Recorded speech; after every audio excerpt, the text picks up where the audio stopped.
साजिशों का हमें बहुत मुकाबला करना होगा। साजिशों का अगर आपको मिसाल चाहिए तो कल का इलेक्शन कमीशन का फैसला देखिए। हमने हफ्ता पहले कहा था कि यह फैसला मत लीजिए, यहां के इलेक्शन को पोस्टपोन करने की कोई जरूरत नहीं है।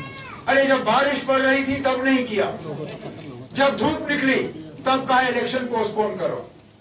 हमने ये तक कहा इलेक्शन कमीशन को कि खुदारा हमें बताइए ना, जो लोग आपसे इलेक्शन पोस्टपोन करने की बात कर रहे हैं वो तो मैदान में नहीं है, बीजेपी का उम्मीदवार नहीं है, पीपल्स कॉन्फ्रेंस का उम्मीदवार नहीं है, जिनके आप ये चिट्ठियां लेके या इंतजामिया को भेज रहे हो, उनका जब उम्मीदवार नहीं है तो इलेक्शन के मुतालिक अपनी राय क्यों दे रहे हैं? सीधी सी बात है, यहां कोई साजिश रचाई जा रही है।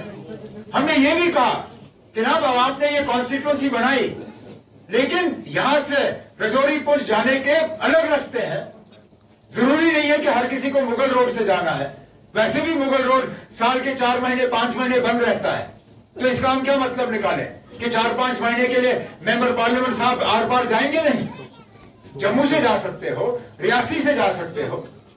जनाब फारूक अब्दुल्ला साहब और हमारे जो कैंडिडेट मियां अल्ताफ साहब जो है वो आज यहाँ मौके पे मौजूद नहीं है क्योंकि वो रजौरी गए और कल वह जम्मू चले गए।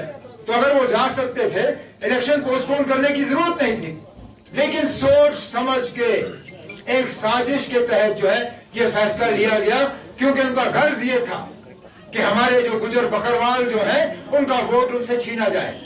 वो जानते हैं कि ये वक्त है कि हमारे गुजर बकरवाल जो है अपना माल मवेशी लेके ऊपर के इलाकों में जाते हैं, और ये उन्होंने सोचा कि अगर इलेक्शन हम थोड़ा डिले कर देंगे, ये गुजर बकरवाल जो है अपना माल मवेशी लेके निकल जाएंगे और वो वोट जो है वो नेशनल कॉन्फ्रेंस को मिलेगा नहीं।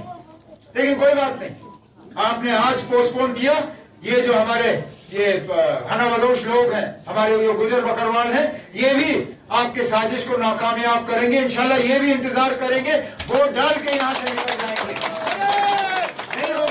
नहीं होगा ये बीजेपी की साजिश कामयाब। इनकी हमेशा से कोशिश यही रही है, अंग्रेजों की तरह डिवाइड एंड रूल, अलग करें लोगों को, लोगों की आवाज को दबाने की कोशिश करें। लेकिन इंशाल्लाह जब तक इमरान और आप जैसे लोग जो है नेशनल कॉन्फ्रेंस के साथ जुड़े रहे, यहाँ के लोगों की बातों की तर्जुमानी इंशाल्लाह हम करते रहेंगे और जम्मू कश्मीर को हम इंशाल्लाह इस दलदल से जो है निकालते रहेंगे।